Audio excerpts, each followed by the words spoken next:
안녕하세요. 충격 실화 파일의 UPD입니다. 이번 사건 모음집은 모두 가족들이 연관된 매우 비극적이고 안타까운 사건 3가지를 가져와 보았습니다. 이 사건들 모두 제가 편집, 제작하면서도 어떻게 이런 일이 있을 수 있나, 정말 영화보다 더 비극적이고 잔혹한 사실들에 너무 마음이 힘들었었던 사건들이었습니다. 여러분들도 3사건 모두 시청하시면서 안타깝게 고인이 된 피해자들을 한 번 더 기억하는 시간이 되었으면 합니다. 그리고 지난 한 주 동안 후원해주신 소중한 구독자 여러분 너무 감사드립니다. 이번 한 주도 열심히 제작해보겠습니다.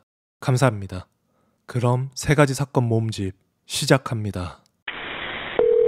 Hello? This is 911. What's going on? Hello? Yeah. This is 911. What's going on?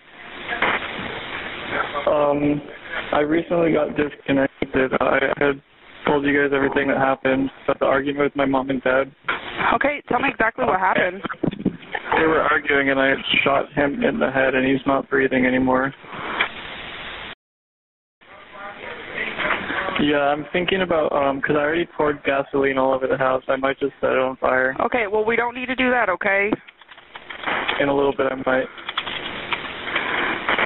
Why would you do that? Do you have my address correct? Can you verify it for me again? It's 1033 West McCormick Street. My zip code is 67213. 미국의 기상학자 로렌즈는 말한다. 미국 어느 곳에서 일어난 작은 나비의 날개짓이 뉴욕의 태풍을 일으킬 수도 있다.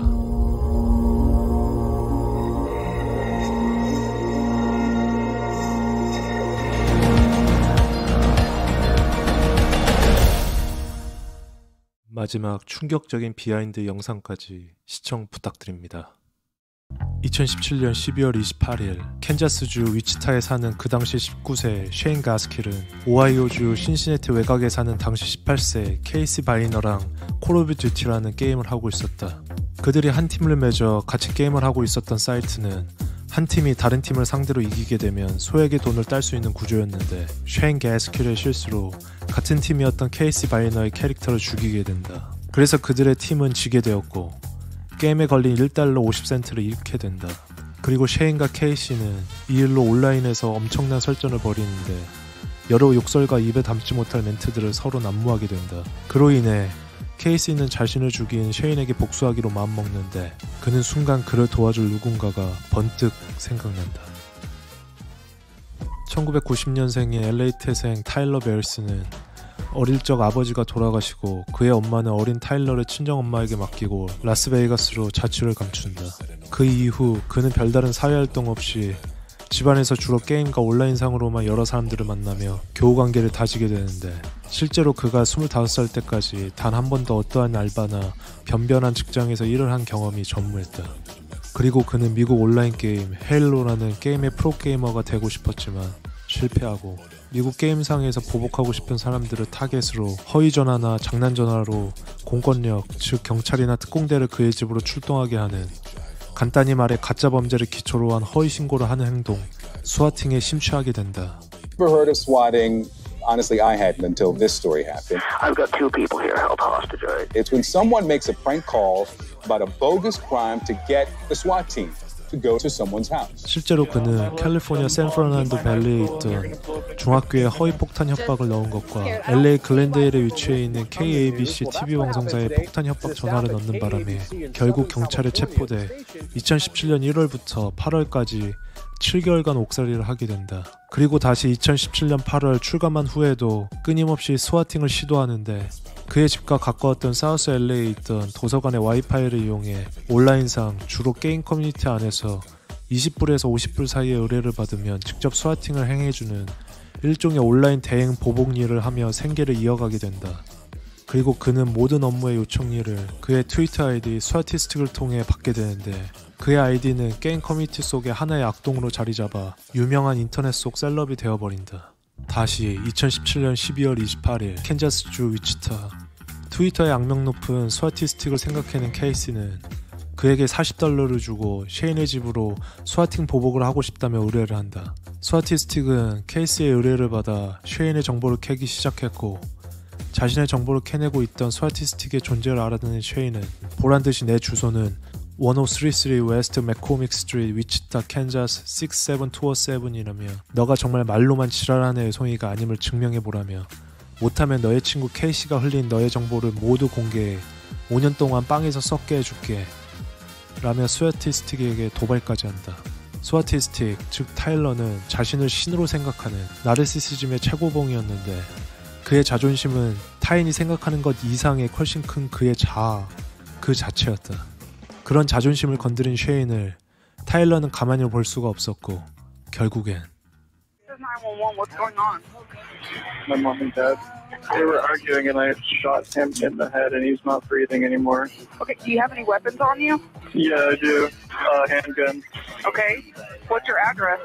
It's 1033 West McCormick Street. 하지만 그 집은 쉐인이 현재 사는 곳도 아니었고 과거에 살았던 곳도 아닌 구글맵에서 아무렇게나 찍은 그와는 아무런 상관도 없는 가족들의 집이었다. 당시 그 집에서 실제 거주하고 있던 사람들은 앤드류 핀치 가족들이었다. 그 집에는 당시 앤드류 핀치와 앤드류 핀치의 두 조카 프랜시스 핀치, 아델리나 핀치 그리고 앤드류 핀치의 어머니 리사 핀치가 거주하고 있었다. 그리고 그날에는 그들 가족의 친구 알리까지 놀러와 있었는데 마침 앤드류가 만든 포크찹 스테이크를 먹으려던 참이었다. 갑자기 그의 집에 경찰차의 소리와 모든 자동차 불빛들이 전방위로 그의 집을 비추게 되고 집안 거실에 있던 앤드류와 알리는 이게 무슨 일인지 알 수가 없었다. 순간 궁금한 마음에 무심코 문을 열고 밖으로 나온 앤드류는 심한 불빛 탓에 한 손을 이마 위에다 갖다 대었고 불과 그가 문을 연 7초 만에 한 경찰관이 AR-15 소총에 방아쇠를 당긴다. 약 60m 거리에서 오른쪽 가슴에 총을 맞은 앤드류. 그리고 결국 현관 앞에 배를 숙이고 숨만 헐떡거리며 쓰러진다. 그때 그의 엄마인 리사 핀치가 방에서 뛰어나오는데 친구인 알리는 그녀 아들의 총 맞은 소식을 알릴 수 없어 일단 괜찮으니 방으로 들어가 있으라며 그녀를 설득시킨다. 그 다음 바로 경찰들이 한순간에 집안으로 돌격해 집안에 있던 그들 모두를 체포하는데 가족들은 모두 맨발이었으며 그들의 손에 수갑이 채워졌다. 이 순간에도 여성 경찰은 타일러와 16분째 전화통화 중이었다. Are you there? Talk to me. Hello?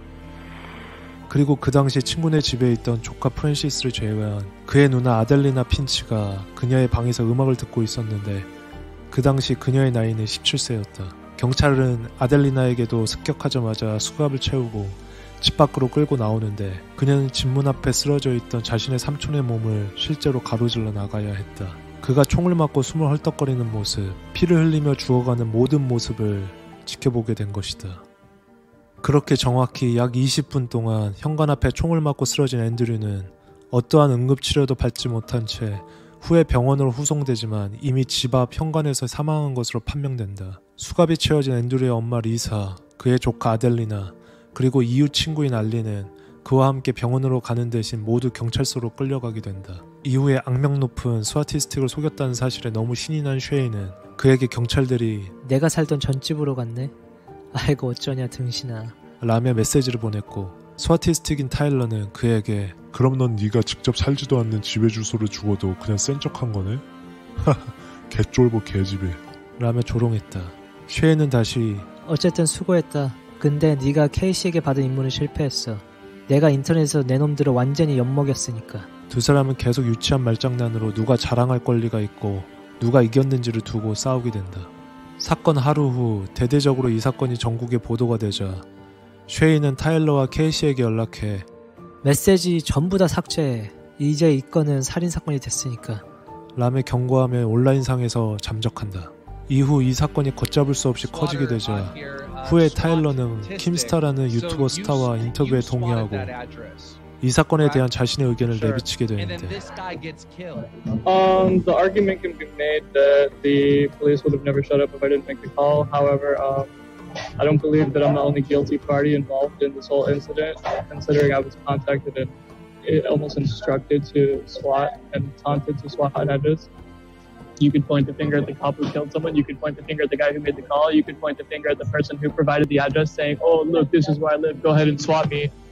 So it's really debatable. 이전부터 타일러의 일거수일투족을 조사해왔던 FBI 요원들은 이 유튜브에 나오는 목소리가 그의 목소리임을 단박에 알아차리게 되고 타일러를 신봉하고 좋아하는 그의 진솔한 팬으로 위장했던 여성 FBI 요원과 교환한 사진과 문자로 그의 IP를 추적, 간단히 그를 검거하는 데 성공한다.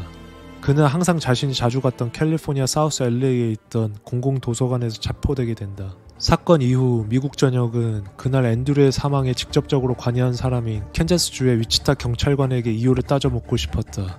어떤 이유로, 어떤 혐의로 그에게 방아쇠를 당겼는지.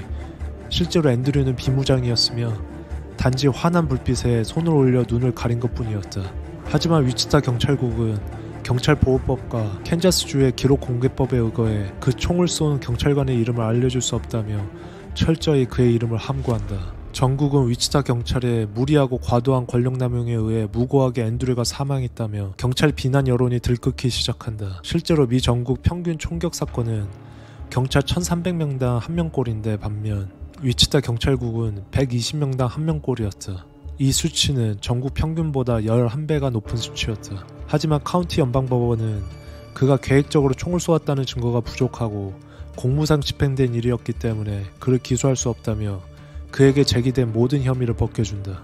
결국 2019년 3월 지금까지 스와팅을 계속해서 해왔던 타일러 베리스는 캔자스주의 앤드류에 대한 과실치사 혐의와 연방 관할권의 스와팅과 관련된 그의 모든 혐의들이 추가돼 총 20년형에 처하게 된다. 이 결정은 스와팅 온라인 범죄 중 가장 판결이 무거운 사건으로 기록되게 된다. 그리고 2019년 9월 타일러에게 쉐인을 스와팅해달라고 고용하고 청탁한 케이시는 15개월의 감옥형에 처하게 되고 2년간 사이버 게임 금지 처벌을 받는다. 마지막으로 1년 후인 2022년 9월 수차례 자신의 재판 날짜를 미뤄왔던 타일러를 도발하고 가짜 주소를 제공한 쉐인은 18개월의 감옥형에 처하게 된다. 비하인드 스토리.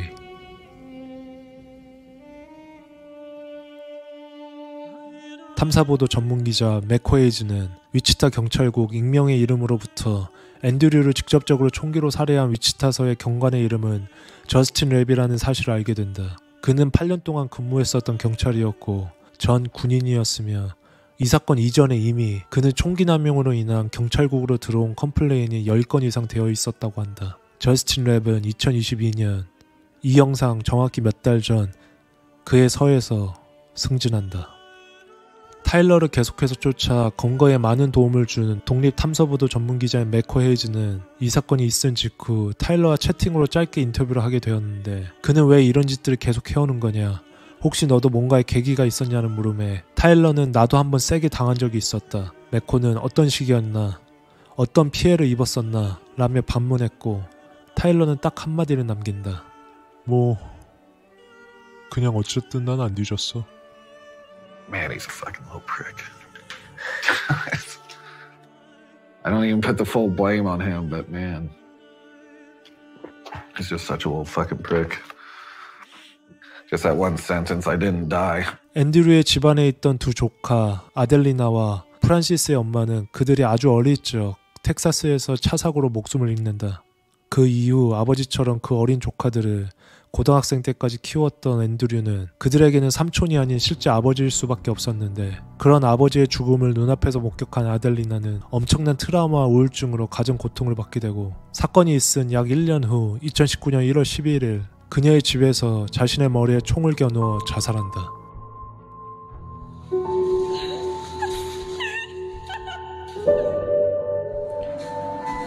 We're gonna teach you how to make a cake. 이윽고 몇 분 후 그 모습을 발견한 그녀의 남자친구 제이씨 아놀드도 그 자리에서 같은 방법으로 자살한다.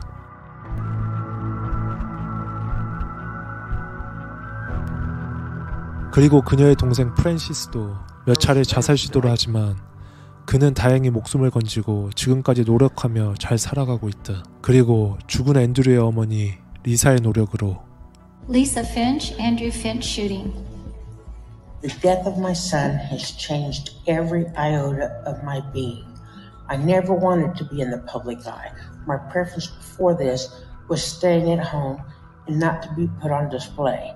The person I was before no longer exists. The concept of due process goes back as far to 1215 AD from Clause 39 of the Magna Carta. This should indicate that due process is not new.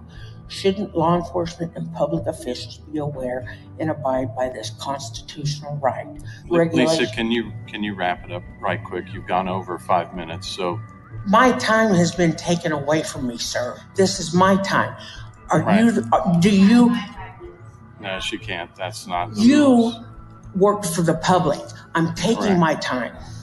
I'm going to make them so uncomfortable. I am. And I'm going to continue talking about this. She's strong. She's a fighter. And she's not going to let them get away with this. She's just not.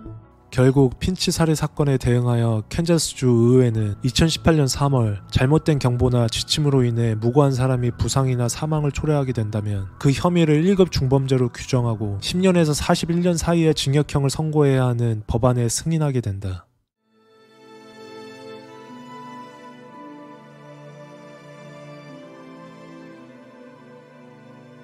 다음 사건 파일이 궁금하시다면 구독, 좋아요, 알림 설정. 1985년 미국 캔자스주 윈필드 블루그래스 뮤직 페스티벌. Friday, August 15th, you'll hear stars such as Joan Baez, Arlo Guthrie, Tim Hardin, Richie Havens, Ravi Shankar, and many others. Saturday, August 16th, Canned Heat.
이번 사건의 충격적인 결말과 밝혀지지 않았던 사실들이 공개되는 비하인드 스토리까지 끝까지 시청 부탁드립니다. 이전 영상에서 후원해주신 모든 구독자 여러분 너무나 감사드립니다. 이번 영상 제작에 많은 도움을 주셨습니다. 다시 한번 너무 감사드립니다. 1951년 미저리주 세인트루이스에서 태어난 군인 집안에서 자란 마크는 성격이 매우 화통하고 외향적인 사람이었지만 어릴 적부터 공군이었던 아버지의 직업 탓에 한 곳에 정착하지 못하고 미국의 여러 주들을 돌아다녔고 그렇게 딱히 자신에게 양식처를 주는 진정한 의미의 집은 없었던 사람이었다.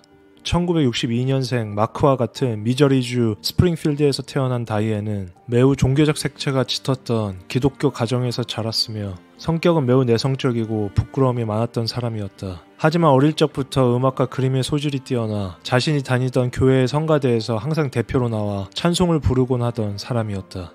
그 둘은 다이앤이 대학 1학년생일 때 캔자스주에 위치한 윈필드에서 열린 블루그래스 뮤직 페스티벌에서 첫 만남을 갖게 되고 음악이라는 공통점으로 만난 그 둘은 스파크가 튀듯 교제한 지 1년도 채 되지 않은 1985년 12월 28일 캔자스주에서 결혼하게 된다. 참고로 마크는 아내 다이앤보다 11살이 많았다.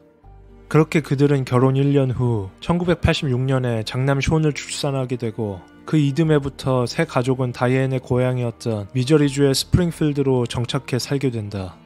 26년 후 2012년 미저리주 스프링필드 다이앤과 마크는 86년에 장남 숀을 출산한 후 그 이후 새 아이를 더 출산하여 화목한 가정을 꾸리고 있었는데 그들은 2012년 당시 장남 26세 숀, 둘째 24세 사라, 셋째 22세 레이첼, 그리고 막둥이 9세 브리아나를 양육하고 있었다. 그리고 세 자녀들 중 셋째 레이첼만 빼고는 모두 학습장애가 있었던 아이들이었는데 장남 숀은 특히 자폐 성향이 강한 아이였고 둘째 사라 역시 대학 4학년 졸업반이었지만 따로 사회 친구들과의 교류를 매우 힘들어했던 아이였다. 막내였던 9세 브리아나 역시 지능에는 아무런 문제가 없었지만 그녀 역시 또래의 다른 친구들보다 학습 능력이 매우 떨어졌다. 그나마 이 중 셋째 레이첼만이 가장 똑똑하고 예술적이고 신앙이 깊은 마크와 다이앤에게는 가장 믿음직스러운 딸이기도 자랑스러운 딸이기도 했다. 참고로 레이첼은 그 당시 다니던 미저리 주립대학 2학년에 재학 중이었는데 모든 학기 수업에 A+를 받기도 한 장학생이었다.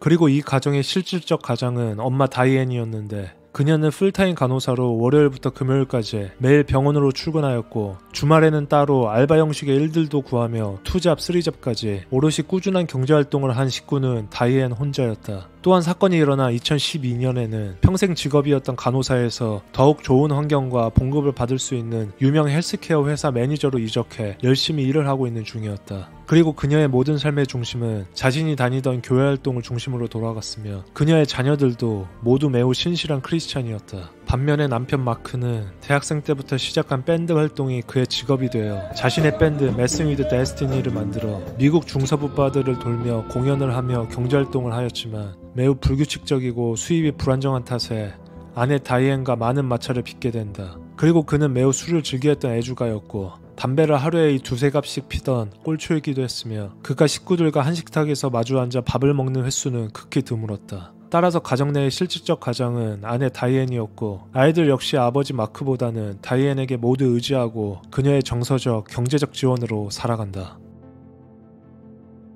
2012년 4월 7일 장남 숀의 페이스북에 아버지 마크에 대한 관찰 형식의 글이 올라온다. 아버지가 며칠 전부터 잘 걷지도 못하고 운전할 때마다 자꾸 지그재그로 가시고 평소보다 엄청 길게 잠을 주무시고 말도 어눌해지신다. 아빠가 뭔가 큰 휴식이 필요해 보인다. 2012년 4월 8일 일요일 부활절.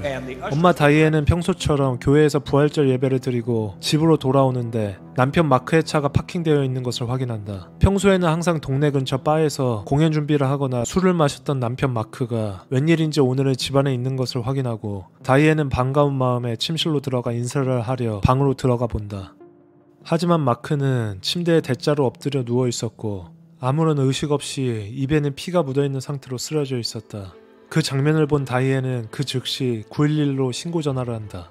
하지만 이미 마크는 사망해 있었고 그를 검시한 의사는 그에게 따로 뚜렷한 타살의 혐의점이나 의심스러운 점은 발견하지 못하고 아내 다이앤의 진술을 듣고 그가 평소에 잦은 음주 습관과 불규칙한 식사 습관, 흡연의 양을 고려해 그의 사망 원인을 돌연사로 규정짓게 된다. 그리고 사망한 지 하루도 되지 않아 다이앤은 마크의 사체를 부검하지 않고 바로 화장하기를 원해 화장 절차를 밟게 된다.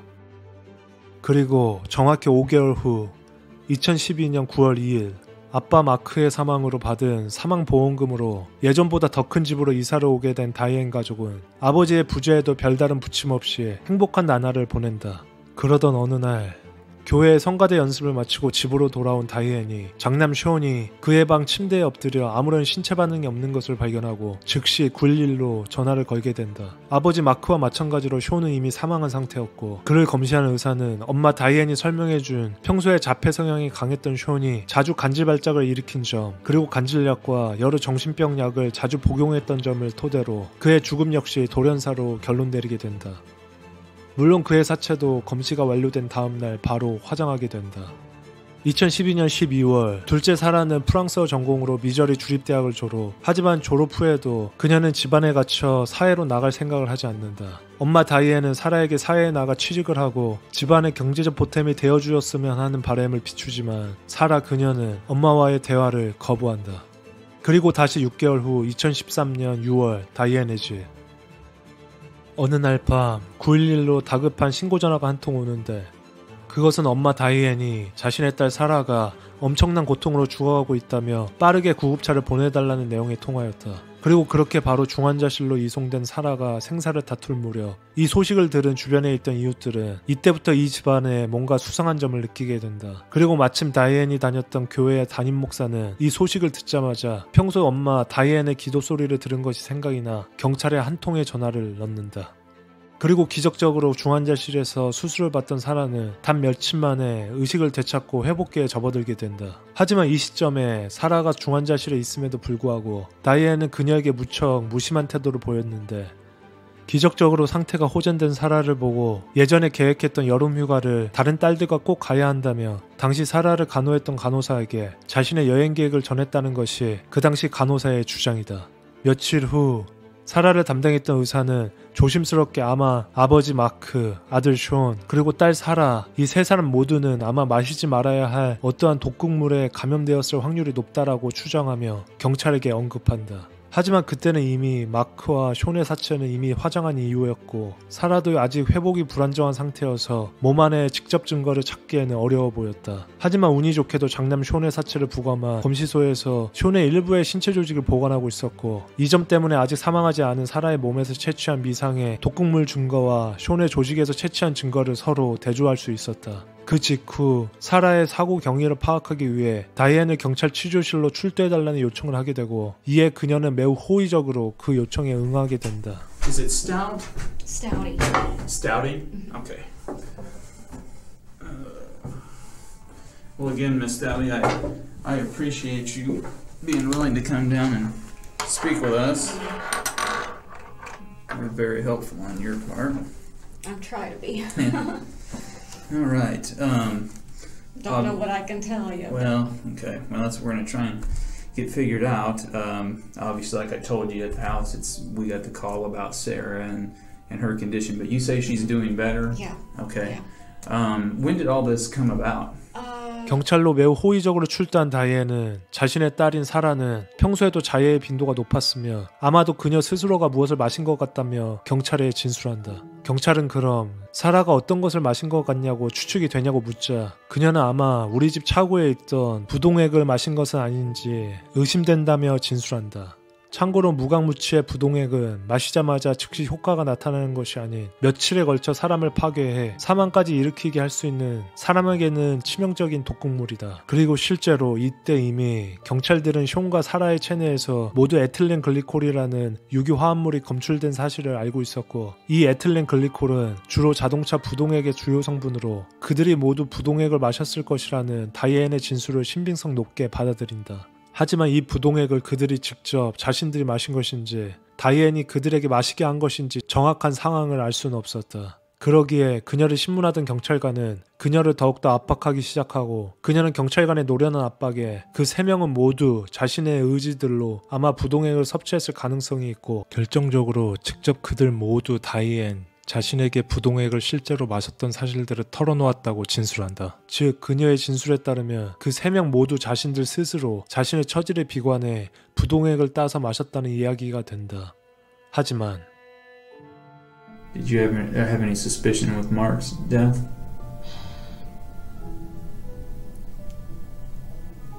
Not really. I wouldn't call it suspicion. I was not surprised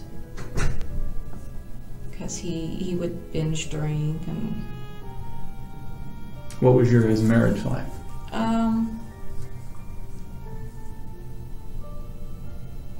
How can I say this? We were still married, but it was not what you call a good marriage. Mm-hmm.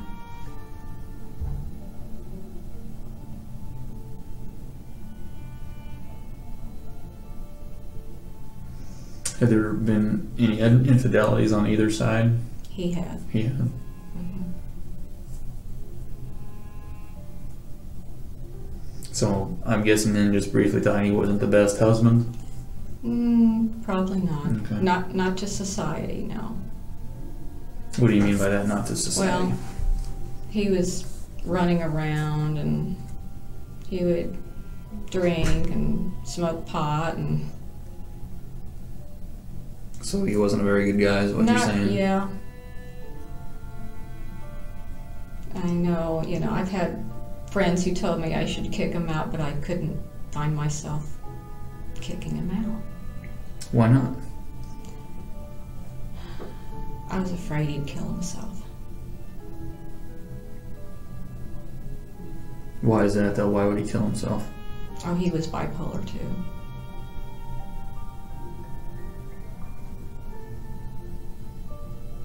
And even though things were bad and he wasn't a good husband and you said he wasn't good for society, that you didn't want him to kill himself? Mm-hmm. Okay.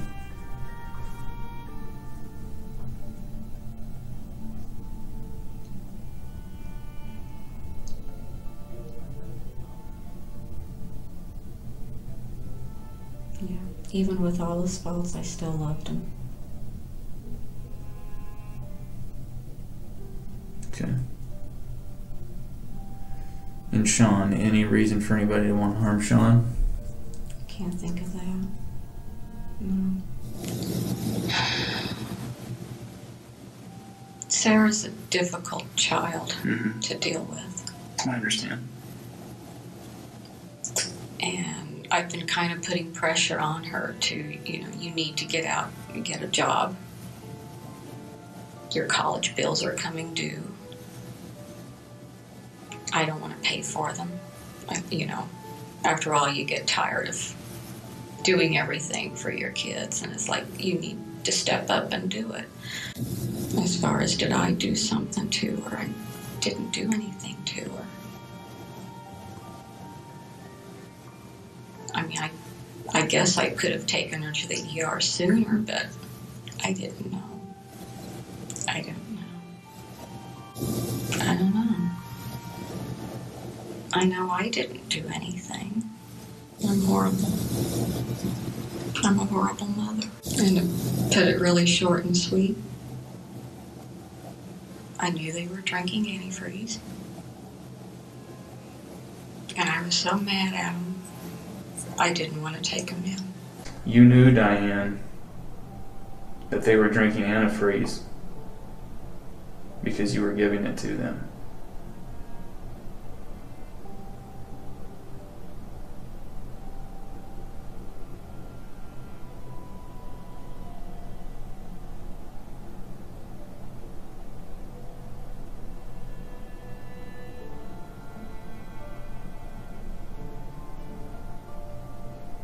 I didn't know what else to do. I really didn't. I should have just killed myself. I didn't want to hurt them. I didn't want to hurt them. When did you start with Mark? I didn't. I don't think I did it on Mark. Diane.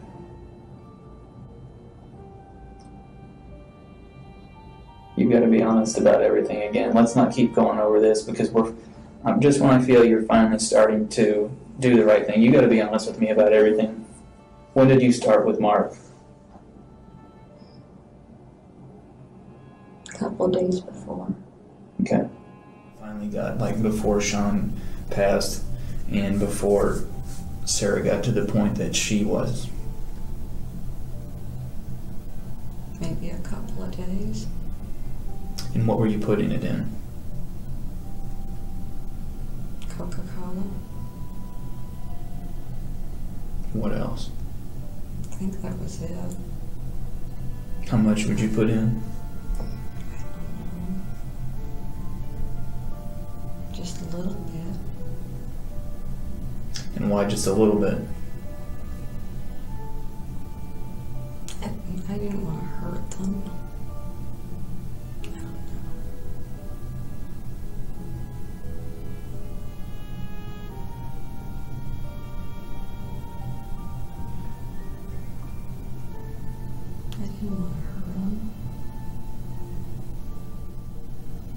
So you pour them the Coke, and then while you pour them the Coke, that's when you put the antifreeze in the Coke? Okay. How long did you think it would take before they finally would pass? I had no clue.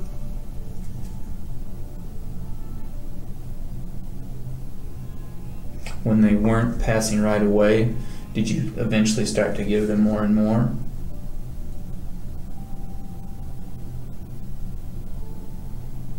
I may have.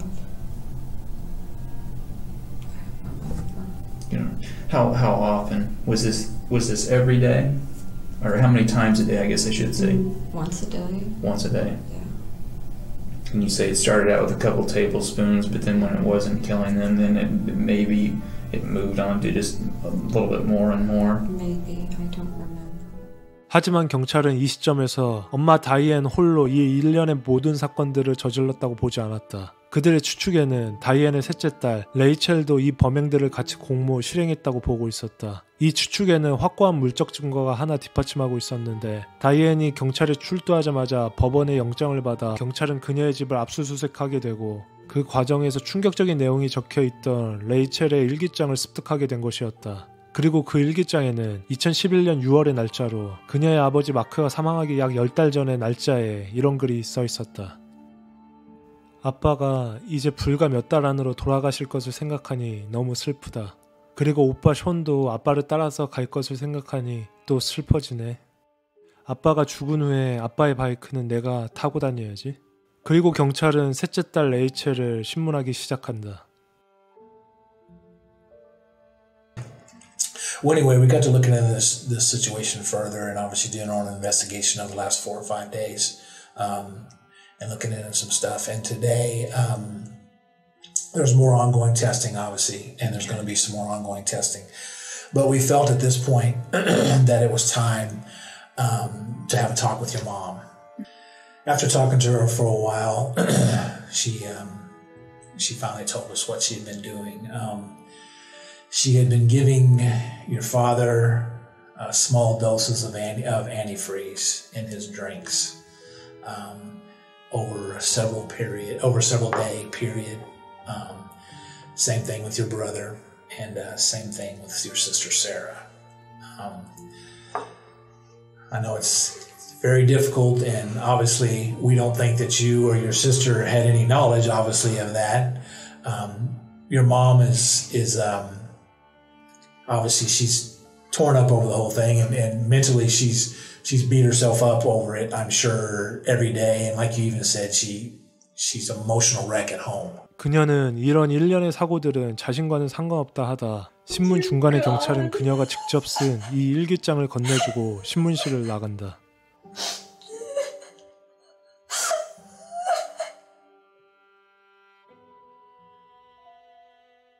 결국 레이첼은 모든 걸 자백하게 되는데 자신의 엄마인 다이앤이 어느 날 자신 방에 들어와 아버지와 다른 가족들을 없애는 방법을 한번 같이 강구해보자고 이야기했으며 레이첼 자신이 이 부동액으로 일을 치르면 어떻겠냐고 엄마 다이앤에게 알려줬다 한다. 그리고 레이첼 그녀가 부동액을 생각할 수 있었던 것을 자신이 다녔던 미저리 주립대학 도서관 한 컴퓨터 안에서 며칠 동안 검색하고 공부한 자료들에 도출이었기 때문이다. 부동액 살인이야말로 증거를 남기기 힘든 사람을 서서히 죽여나갈 수 있는 방법 중 하나이기 때문이었다. 그리고 이 모든 말도 안 되는 짓들을 벌인 원인에는 다이앤은 자신과 레이첼을 뺀 나머지 가족들의 이기심이라고 이야기한다. 특히 남편 마크는 결혼 이후 자신과 아이들을 소홀히 대했고 경제적인 도움에는 형편없었으며 자신이 가장 싫어했던 술과 담배를 달고 살았고 우리 가족들이 우러러보는 아버지의 모습은 아니었기에 마크와의 결혼 생활이 매우 불행했다며 표현한다. 그리고 셋째 딸 레이첼의 신문 과정에서도 레이첼은 자신의 아버지가 평소 자신의 학비를 대주는 것에 많은 불만을 가지고 부담스러워했다며 그 점이 자신에게 매우 마음에 안 들었다 진술한다. 그리고 엄마 다이앤은 심한 자폐를 겪고 있었던 장남 쇼는 과거 때부터 자신의 삶을 불행하게 했고 그 아이의 장애 때문에 모든 것이 부담으로 다가왔다고 고백한다. 다이앤은 또 둘째 딸이었던 사라에게 그런 짓을 행할 이유에는 경제적 부담이 컸다고 이야기하며 그리고 사라에게는 많은 학자금 대출의 빚이 남아있었기에 그 빚을 오롯이 감당해야 하는 사람은 엄마 다이앤 그녀 자신이라고 생각했고 그 점이 자신을 너무 불행하게 만들었다고 진술한다. 그렇게 다이앤은 이 모든 문제들을 간단하게 풀 방법으로 그들을 사망케 하는 것이 최고의 방법이라 생각한 것이다. 그렇게 그들은 신문 과정이 끝난 직후 바로 구속되고 재판이 시작된다. 그리고 재판이 시작된 지 약 2년 후 셋째 딸 레이첼은 2015년 5월 양형 거래를 받아들여 3명에 대한 2급 살인죄만이 적용되어 40년을 살아야 가석방이 주어지는 무기징역을 선고받는다. 그리고 다시 약 7개월 후 2016년 1월 엄마 다이앤은 2건의 살인죄와 1건의 살인 미수죄로 가석방 없는 무기징역을 선고받는다. 비하인드 스토리. What if they told me that you knew about him as well? I guess. Okay, that's understandable. Did you know about their plans to hurt them? Yeah, You did? because I looked in that one journal. Because you found it in the journal. Yes. That's right. Do you understand when I tell you that your mom and Rachel have both admitted to killing your dad and brother? Yeah, What do you think about that? I'm shocked. You're shocked? Yeah. And how do you feel that your mom and sister have both admitted to trying to kill you? I was very shocked. Okay. How do you feel when I tell you that your mom and sister also both admitted that you were involved in helping to kill your dad and brother? Shocked. And why do you say that? Because I don't usually murder people. You don't usually murder people? No. Okay. Did you ever help your mom and Rachel give anything to your dad and brother? No. Never? No. And what if they told me you did? They would have been arrested too. Brianna would be sent to foster care. Okay. 마지막 희생자가 될 뻔했던 사라 역시 추후에 충격적 사실이 하나 밝혀지는데 여동생이었던 레이첼과 엄마인 다이앤이 오빠인 숀과 아빠 마크를 독살했다는 사실을 어느 정도는 알고 있었다는 것이 기정사실로 밝혀진다. 하지만 사라, 그녀는 경찰과의 이 사건 재판 이후의 단순 면담 과정에서 이런 점들을 알면서 외면하듯 부인하게 된다. 그리고 마지막으로 재판 당시 13살이었던 막내 브리아나는 그 후 위탁보호 명령이 떨어져 다른 가정 안에서 건강하게 자라고 있다고 하며 가명을 만들어 지내고 있다고 한다. 그리고 약간 기이한 점이 또 하나 발견되는데 막내 브리아나가 2013년 6월 둘째 언니 사라가 구급차에 실려간 직후 브리아나가 직접 적었던 꼬깃꼬깃한 메모 하나가 발견되는데 그 메모에는 오로지 우리 가정 내에서 조용한 사람들만이 남아버렸다. 엄마, 레이첼 언니, 그리고 나. 그리고 충격적이게도 막내 브리아나 역시 그 엄마 다이앤과 셋째 언니 레이첼의 둘째 언니 사라 다음의 타겟이었다. But you guys didn't have any plan to do anything to Brianna? That was never discussed? Or was she next? I'd rather her just go to somebody else. You just want her to go to somebody else? You guys didn't talk about killing her? No? Rachel?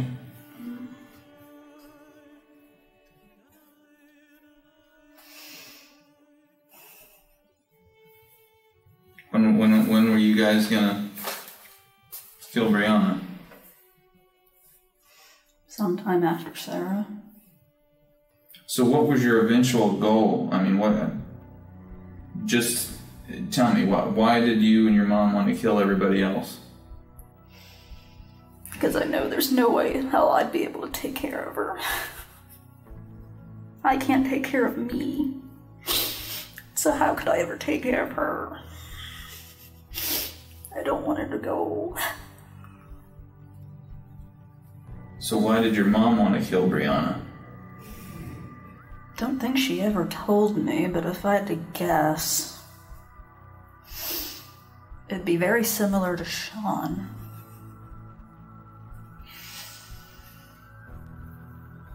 And that was?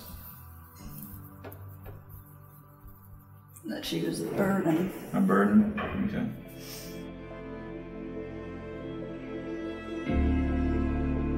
다음 사건 파일이 궁금하시다면 구독.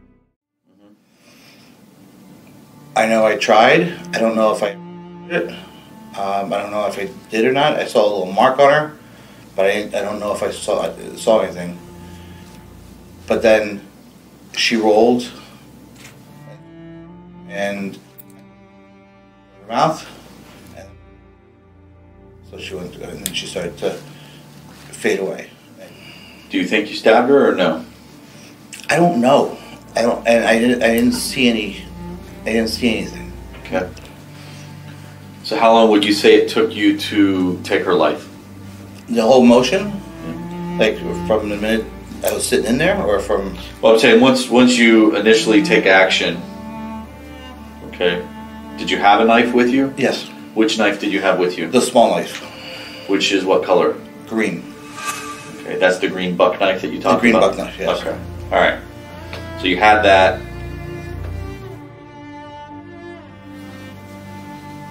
So how long from the time that you had the knife out until you think that she was deceased?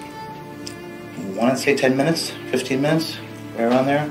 It seemed like that night took forever, so it's hard to really gauge on the time. Okay. Yes. Was she face up or face down?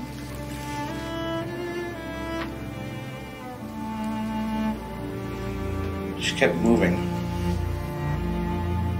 Today, the community is coming together to remember the Todd family, and this is all in Colchester. Megan Todd, her 3 children, and their family dog were all found dead inside of their home in Celebration, Florida. Such a sad story. Channel 3 Eyewitness News reporter Eva Zamaris joins us live from the Colchester.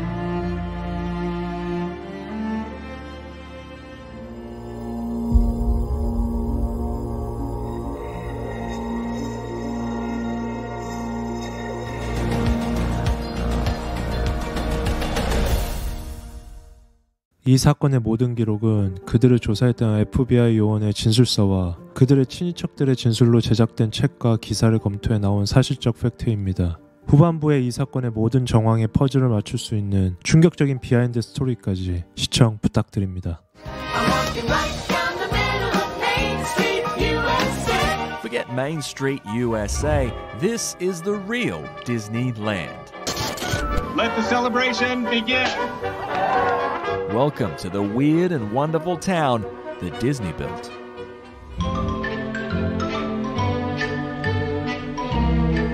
The heart of everything we'll be doing in Disney World will be our experimental prototype city of tomorrow. Celebration was designed as the ideal American small town, but it wasn't quite the happiest place on earth. Celebration, Florida, wholesome town built by Disney.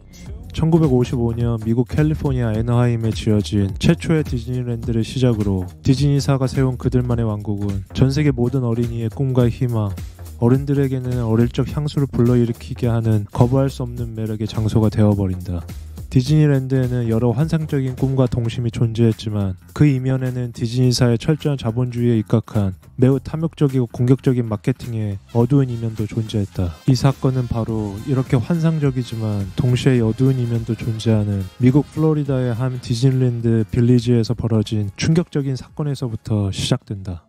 2020년 1월 13일 플로리다 디즈니 셀레브레이션 빌리지에 위치한 고급 주택가. 지난 크리스마스 이전부터 한 가족의 잠적에 수상함을 느낀 그들 친척의 신고 전화로 경찰들은 그곳 집주인의 도움을 받아 직접 침입 수색해보기로 한다. 그 집의 문을 열자마자 정면에 2층으로 올라가는 계단 제일 끝 2번째에 한 남자가 비틀거리며 서 있었고 경찰은 그가 이 집의 가장이었던 44세 앤서니 토트임을 확인하고 그에게 안부를 묻는다. 그는 홀로 무엇인가를 계속 혼자말로 중얼거렸고 경찰은 그를 체근하며 다른 가족들은 어디 있냐며 물어본다. 그는 아마 저기 2층 방에서 와이프인 메건은 자고 있을 것이고 아이들은 아마 지금 집 어딘가에서 점심을 기다리고 있을 거라 대답한다. 경찰은 2층에 있는 안방에 접근, 그 방에서 2개의 매트리스가 펼쳐져 있는 것을 발견한다. 큰 매트리스 위에는 이미 부패가 어느 정도 진행돼 있었던 막내딸 조이를 발견. 그 바로 위에는 아내 메건이 이미 숨이 끊어진 채 누워 있었다. 그리고 작은 매트리스 위에는 첫째 아들 알렉과 둘째 아들 타일러의 사체를 확인한다. 이들 모두는 커다란 이불에 덮여 있었고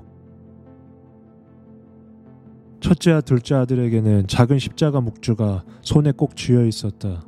그리고 방 한켠에 있던 이 집의 애완견 브리즈도 싸늘한 시체가 되어 누워 있었다. 첫째 아들 알렉의 몸에는 커다란 자창과 함께 손으로 뭔가를 막아낸 듯한 박원이 존재했다.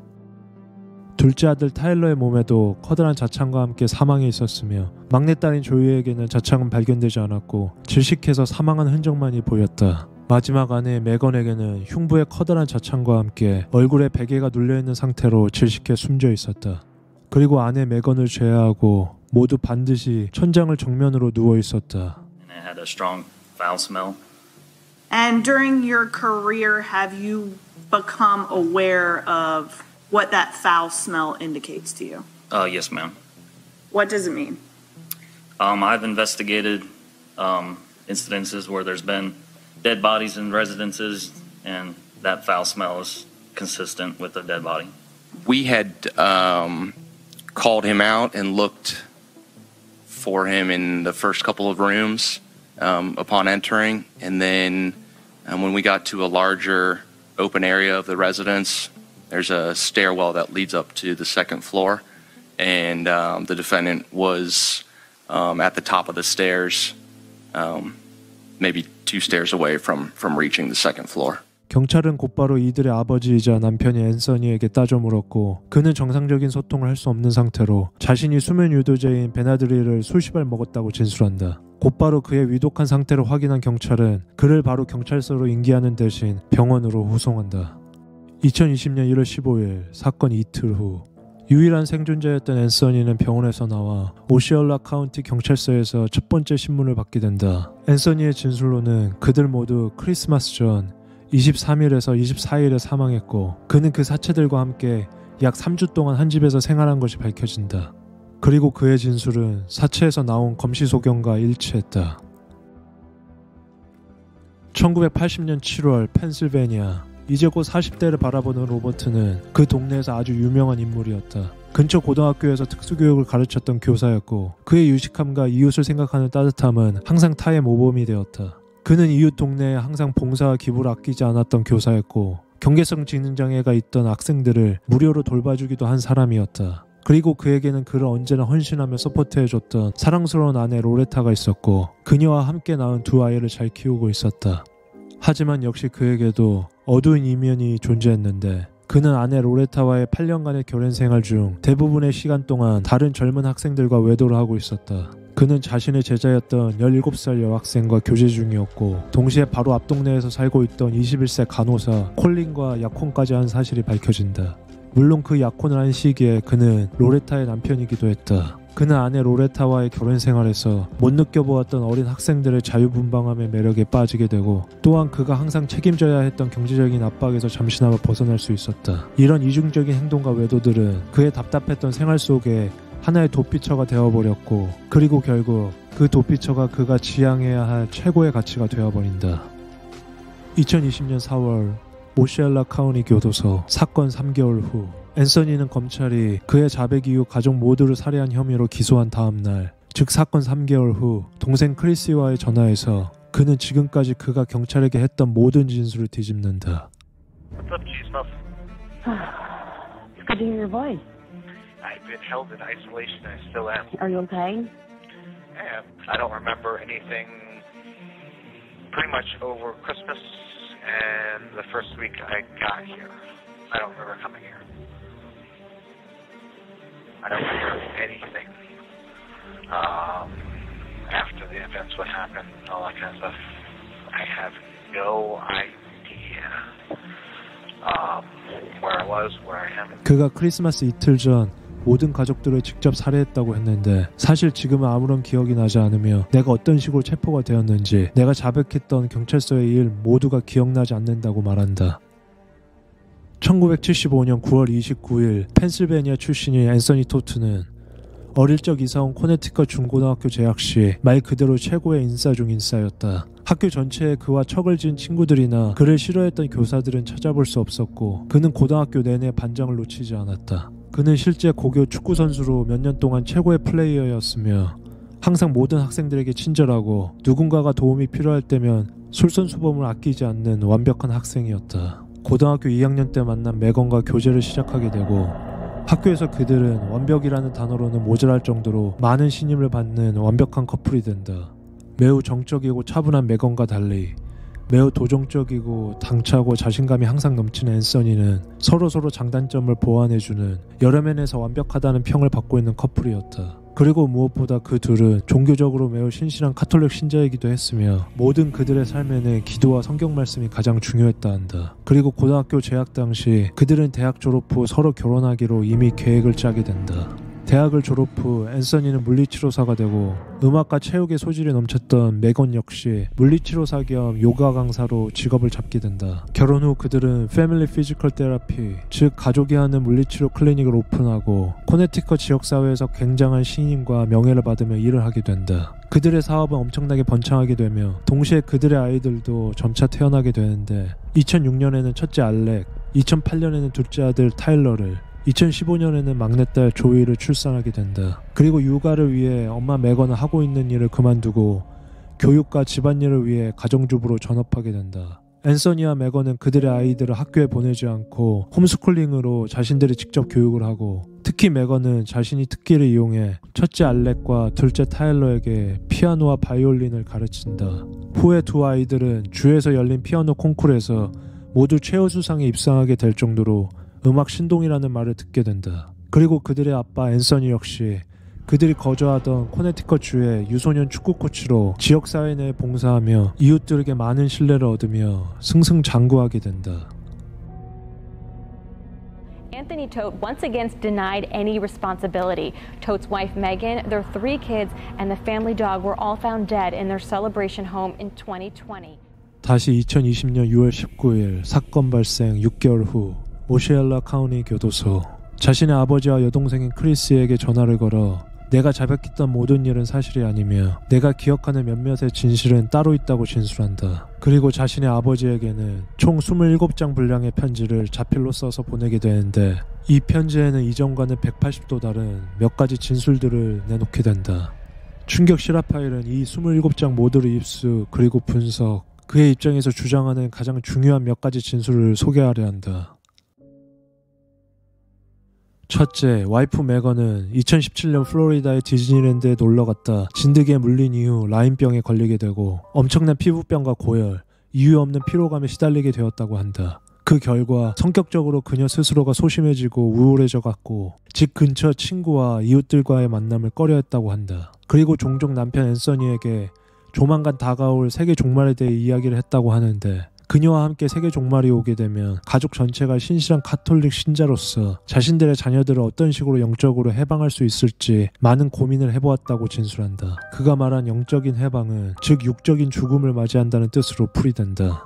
그리고 정말 아이러니하게도 2019년 12월 이 사건이 일어난 직후 실제로 전 세계는 팬데믹으로 고통받게 된다. 두 번째로는 그녀가 라임병에 걸린 후 그녀의 건강 상태를 호전시키기 위해 여러 방법을 써보았지만 차도가 없었고, 그녀가 자신의 건강이나 아이들의 환경을 생각해 플로리다에 있는 디즈니 빌리지에 이사를 오게 된다면 모두가 괜찮아질 것 같다고 생각해 이사를 오게 되었다고 진술한다. 그리고 그들은 디즈니 빌리지의 한 주택을 비싼 렌트비로 임대를 하고 그 근처에 비교적 저렴한 비용으로 조그마한 콘도 하나를 구입한다. 하지만 코네티컷에 있었던 그의 사업을 포기할 수는 없었기에 앤서니 홀로 주말에만 플로리다로 내려와 가족과 지내기로 한 것이었다. 세 번째, 2019년 크리스마스를 앞두고 오전 11시 30분 아내 메건은 그에게 막내딸 조이의 목걸이가 디즈니 빌리지 근처에 있었던 그들이 구입한 콘도에 있을 것 같으니 잠시 그것을 가지러 가달라고 부탁했다고 한다.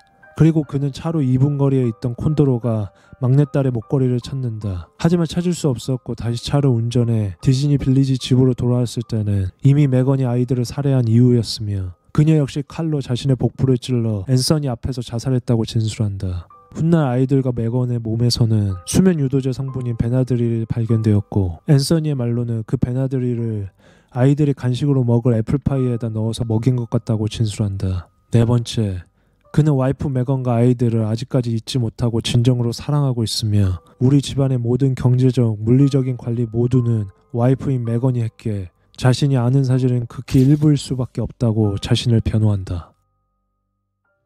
1980년 7월 펜실베니아 고등학교에서 특수교육을 가르쳤던 로버트는 그의 여러 이중적 삶에 지칠 대로 지친 상태였고 그는 오롯이 어리고 젊은 애인들과의 시간만을 생각한다.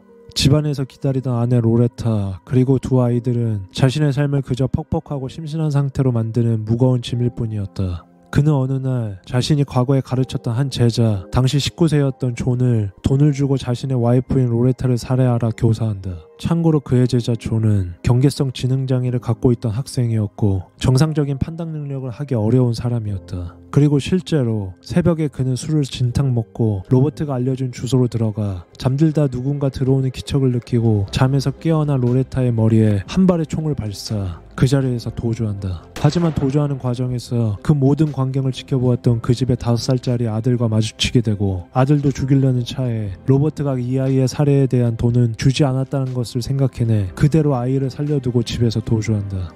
하지만 왼쪽 눈에 총을 맞은 로레타는 총의 파편이 머릿속에 박히고 한쪽 눈을 실명하게 됐지만 기적적으로 생존, 자발적으로 경찰에 신고한다. 며칠 후 경찰의 끈질긴 조사로 인해 체포된 존은 신문 후 모든 일은 자신의 스승이었던 로버트의 사주로 일어나게 되었다며 모든 정황을 상세히 진술한다. 하지만 5개월 후인 1980년 12월에 열린 재판에서 그의 아내 로레타는 끝까지 로버트의 무죄를 주장하며 그와 재판장에 팔짱을 낀 채로 같이 참석한다. 이 모든 일은 단지 한 강도의 절도로 인한 사고라는 말을 계속해서 주장하며 그녀의 남편을 옹호한다. 하지만 끝내 남편인 로버트는 징역 10년의 감옥 생활을 하게 되고 그가 살해를 사주했으며 여러 여자들과 바람을 피웠다는 증거가 속속들이 밝혀지자 끝까지 남편을 옹호했던 로레타는 끝내 그와 이혼하며 두 아이들을 데리고 펜실베니아를 떠나 코네티컷에 정착한다. 그리고 후에 다시 재혼하여 두 아이들을 잘 키워낸다. 2022년 4월 앤서니 가족 살해에 대한 마지막 재판날, 앤서니는 한결같이 주장한다. 그의 아내 메건은 자신의 병과 종교적으로 너무 심취한 나머지 종말론을 이야기하는 이단으로 빠지게 되었고 실제로 종말이 온다는 믿음에 빠져 그들의 아이들을 모두 살해하고 자신 스스로도 목숨을 끊었던 거라 이야기한다. 그리고 앤서니 그는 그들을 살리기 위해 가진 모든 방법을 썼다고 해명한다. I yell out the front window of our bedroom for anybody. Help, 202, please. I don't know where the phones are. I hear some kind of weird breathing, some kind of weird air exchange, something. No heartbeat. They never went over that in CPR class. But you know what? I was trying anything. So I started CPR, chest compressions. And when I didn't see her breathing, I would do mouth compressions. I didn't care about the blood. I didn't care about all that. Is that Megan did it? My testimony today is the fact that Megan killed her kids and killed herself. Okay. Say we're going out for the day and we're going to get shoes for all the kids and we'll have lunch. But Megan would get called and she goes, oh, that's Tony. And I said, don't worry about it. We're in the middle of a conversation. 5 minutes later, he would call back again. And she said, oh my gosh. And then she would decline. And then he called me over and over just to get a hold of us to see what we were doing, where we were. And I picked up my phone and I said, stop harassing us. We're having a girlfriend day. You'll be the first to know if we're having any trouble. You'll be the first one we call so that we could enjoy our day. Did you tell law enforcement that you had to kill Tyler quickly because he was the fastest? That's what I told you, law enforcement. That is correct. And you also told law enforcement, yes or no, that Megan had to stand on the other side of the door just in case. That's what the video showed. To Zoe, so full-time was 2016 she came down here. After that, we had no help because she fired the babysitter that we had. Okay. Isn't it correct that you would travel during the week up to Connecticut? That's correct, as long as my wife's issues and my wife's health dictated such. There were times in which I would literally land and I would get a phone call from my son or my wife that things are bad, and I'd hop on the first flight back. Did that happen often? It happened quite a bit. And when you say things were bad, is this mentally, physically, what are you talking about? All the above, from the miscarriage and bleeding, to the fact of her ripping the shelves off the wall and my boy was scared, to her breaking the dishes, to her not being able to get out of bed. And then as things progressed and I found that my older son was preparing a lot more meals, before I would leave for the couple days I was gone, I would make sure that you're non-responsive. Ask your next question. Did you watch numerous videos about going to the afterlife? I watched numerous videos with my wife about alien and her alien, what's it called? I don't want to call it an infatuation, but she believed in UFOs, aliens. Those are the videos. I've never seen a video about her afterlife. 하지만 이 모든 앤서니의 진술에도 불구하고 배심원은 그가 검거되고 이틀 만에 가졌던 경찰 신문 영상에서의 그의 자백이 더욱 신빙성이 높았던 점에 더 점수를 주게 되었고 그가 직접 진술했던 몇 가지 점들에서 신뢰가 깨지게 된다. 첫째, 그는 처음에는 그의 가족들이 어떤 식으로 살해되었는지, 아내 메건이 어떤 식으로 죽게 되고 자신이 어떻게 3주 동안 그들과 같이 지내었는지 생각이 나지 않는다고 했다가 추후에 갑자기 메건이 이 모든 것을 꾸민 것이 확실하다며 그녀가 어떤 식으로 수면 유도제인 베나드릴을 아이들에게 먹였는지, 메건이 그에게 조이의 목걸이를 찾으러 좀 갔다 와달라며 부탁했다는 점만은 뚜렷이 기억한다는 것. 마지막으로 그 목걸이를 찾으러 갔지만 찾지 못하고 그냥 돌아왔던 길에 이런 참사가 벌어졌다고 했지만 이 사건 직후에 경찰이 그의 콘도에서 너무나 쉽게 조이의 목걸이를 찾았던 점, 이런 점들이 그가 주장하는 근거의 신빙성을 떨어뜨려 배심원들은 그가 거짓말을 하고 있다고 결정 내린다. 결국 그는 두 아들과 막내딸 그리고 아내 메건을 계획살해한 1급 살인 혐의와 애완견 불이직까지 해친 동물학대 한 건이 유죄로 판명되어 결국 가석방 없는 종신형에 처한다. As to count 1. We the jury find the defendant guilty of first-degree murder as charged in the indictment. First-degree murder of Zoe Elizabeth Tote. You are sentenced to life in prison without the possibility of parole. For the premeditated murder of your son, Alexander John Tote, you are sentenced to life in prison without the possibility of parole. For the premeditated murder of your son, Tyler John Tote, you are sentenced to life in prison. For the premeditated murder of your wife, Megan Denise Tote, you are sentenced to life in prison.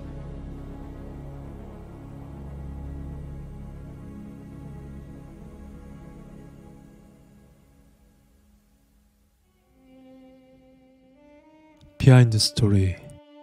1980년 펜실베니아에서 발생된 특수교육 교사 로버트의 아내 교사 살해 미수 사건의 유일한 목격자였던 당시 5세였던 아들의 이름은 바로 앤서니 토트였다.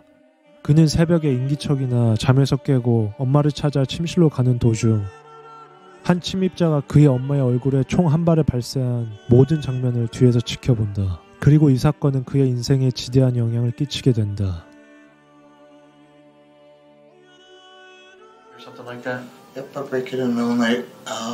You slow down a little bit. What'd you say?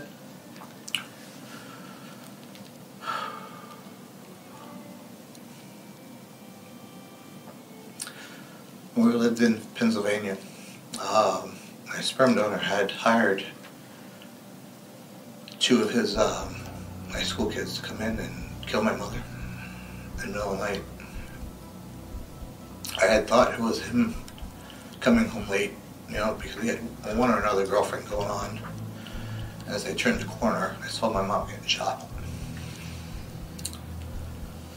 She still lives with a bullet in her head, false eye. And you said it was the person who shot her was your biological father?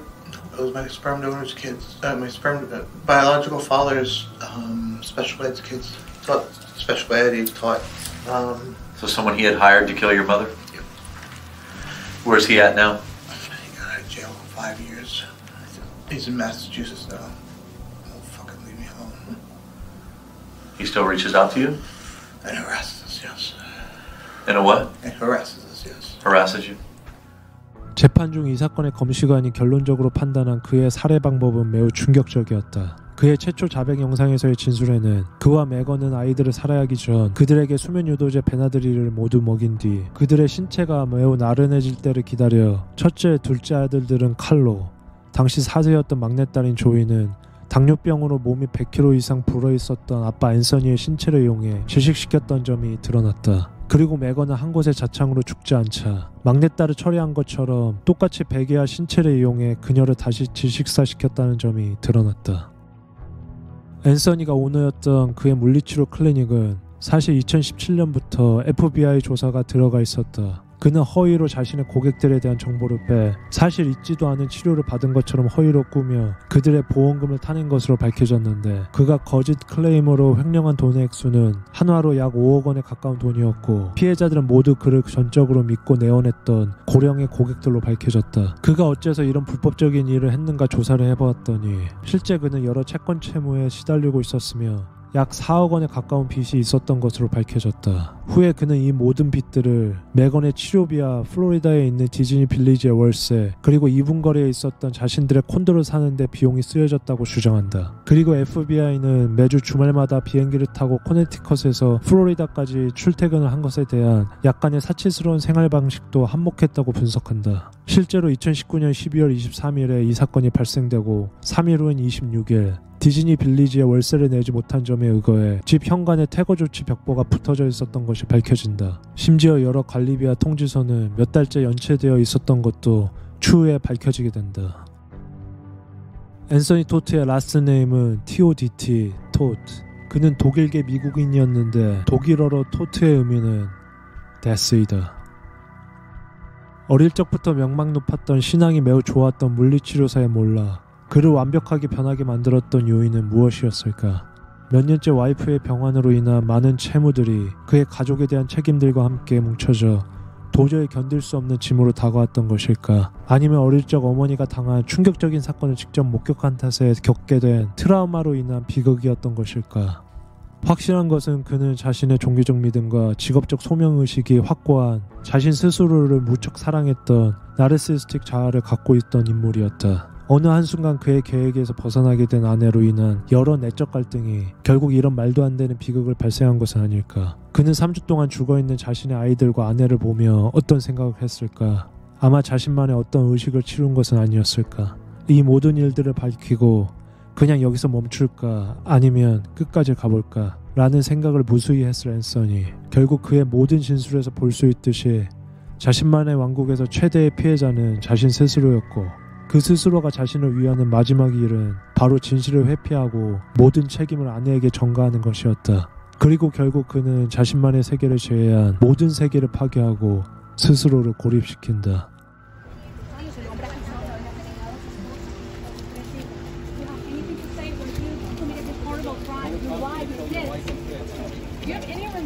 How you feel, Tony?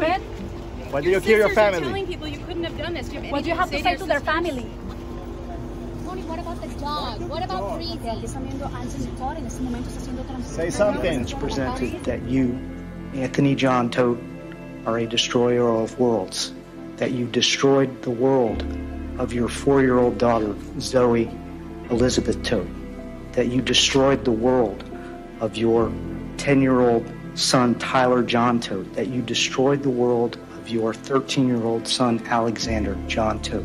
That you destroyed the world of your wife, Megan Denise Todt. The jury has unanimously determined that you murdered each of them with premeditation based on the evidence presented in this room. 다음 사건 파일이 궁금하시다면 구독, 좋아요, 알림 설정 부탁드립니다.